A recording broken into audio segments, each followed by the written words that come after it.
I've matured to realize that I want to serve what the guest wants to eat. You get a chance to feed somebody and show off your food to them. It's a rare opportunity to really express yourself into somebody else's body. We are real food for real people.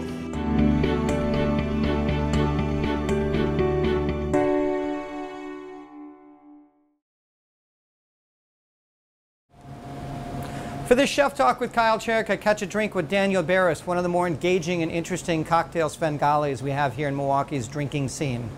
It's Chef Talk with Kyle Cherek and Daniel Beres.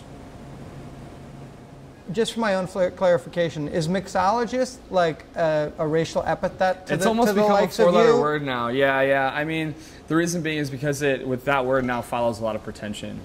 I just, you know. But the trend was started with pretension. I know, and now we're kind of like, we noticed a lot of our own kind of alienating guests, and that's not what we're about. I mean, we're still a bartender at the end of the day. We're still service-based in our occupation. So, as bartenders, we kind of describe ourselves in different ways. One of them is like, if you're a bartender who's slinging those vodka Red Bulls, we call you a volume bartender.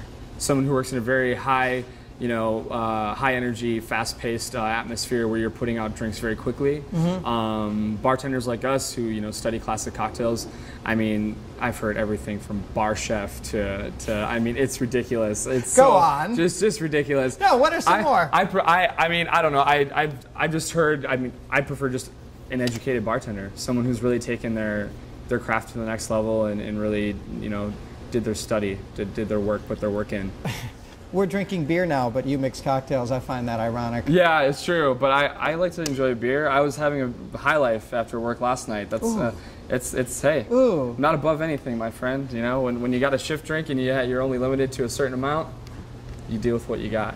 So talk about the Bitter Cube guys, because I knew them in the early stage when they were still trying to explain what they were doing to pretty much everybody. Everybody, including their distributors. They still do every day. Yeah, but a couple of us got it. But without them, where would guys like you be? Lost. In the ladder of this. Lost. I mean, they taught me everything I know. I mean, they're my mentors. They've been good friends of mine.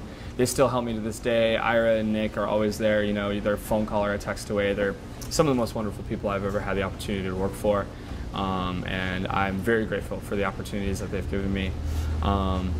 They were the catalyst here. I mean, they were doing speakeasy nights at up top above Bryant's, and and bringing cocktails, classic cocktails there that even John Dye didn't know at the time, and they all collaborated together, and they were able to build this wonderful now community of bartenders here in the city, and it was a lot of work, and now they're seeing the fruits of their labor with guys like us going off and doing our own thing, and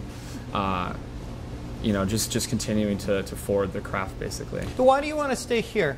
You're young, you get hired by lots of people, you have great connections. Yeah. Milwaukee, I mean, I love it. I'm here on purpose, obviously. Yeah. But I like it and I loathe it at the same time, and I would imagine you go through the same machinations. Absolutely. I think I stay here because, I love it dearly. It's been my home pretty much my entire life. I do have moments where I loathe it as well. I don't want to this could sound arrogant. I don't want to sound like that at all. I would.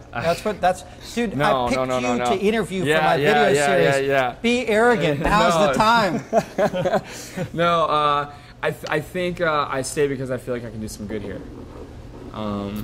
As many cocktail bars as there are in the city right now, and as many bartenders that make wonderful cocktails in this city, there's still a lot of guests and a lot of people that don't know, never been educated, don't know the difference between a craft cocktail and their kettle and soda, and don't understand the work that goes into it, or the education, or the history behind it all, and don't realize that this isn't anything new. This is something that existed, long before us. And I love being able to be here and kind of take the opportunity to,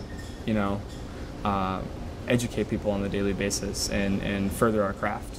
Is that why you jumped from Blue Jacket, where there was a solid program, to distill a known cocktail place, to Movida, which is a Spanish tapas place. Yeah. And probably not your typical cocktail destination. Yeah, I mean, this was something cool that, you know, Aaron, I met a while back at Casablanca before they opened up here, and he got bit by the cocktail bug a little while ago, but never had anyone, you know, that he could work with that could train him. And I saw an opportunity here where we can do some crazy twists and some really classic cocktails and really influence that Spanish cuisine into you know, their bar program here. And yeah, I mean, we kind of I kind of jumped ship to get away from the easy part of it all. Once it's established, it's a well-oiled machine. It runs on its own. Now I enjoy the building. I enjoy the having to work really, really hard to get something to that point. It's exciting. It's a lot of fun to see it, you know, slowly unfold and then sustain itself. So that's kind of why I'm here. I'm here for the next 6 months, as you know, in the foreseeable future, and I'm excited to do it all over again. Party fillets, 1 is rare. Some filet, 1 rare. 1 chicken, party style. 7 party salmon.